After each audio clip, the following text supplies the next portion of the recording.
ഇത് കാണുമ്പോൾ നിനക്ക് എന്താ തോന്നുന്നത്? ഫ്രോക്ക് ഇത് ഞാൻ കുഞ്ഞുനാളിൽ ഒരുപാട് ഇടാൻ ആഗ്രഹിച്ചതാണ്. പക്ഷേ അച്ഛനും അമ്മ വാങ്ങിച്ചു തന്നിട്ടില്ല. അപ്പോൾ ഇത് കാണുമ്പോഴും ഇത് ഞാൻ ആദ്യമായിട്ട് യൂസ് ചെയ്യുന്നത് 8ാം ക്ലാസ്സിൽ പഠിക്കുമ്പോഴാണ്.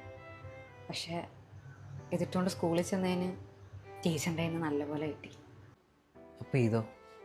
എൻ്റെ ഏറ്റവും വലിയ ഡ്രീമായിരുന്നു ഒരു ജോലി വാങ്ങിച്ച് സാലറിയൊക്കെ കൂട്ടി വെച്ച് ആദ്യം വാങ്ങിക്കണമെന്ന് വെച്ചിരുന്നതാണ്.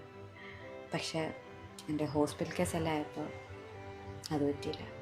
അപ്പോൾ ജീവിതത്തെ ആഗ്രഹിച്ചെല്ലാം നീ നേടിയിട്ടുണ്ടോ? മേനോ ഹുയോ ടെൻഷൻ ആവണ്ട, ഞാൻ ഇനി ഒരിക്കലും നിൻ്റെ ജീവിതത്തിലോട്ട് വരത്തില്ല. Now you are A perfect girl, dear my self.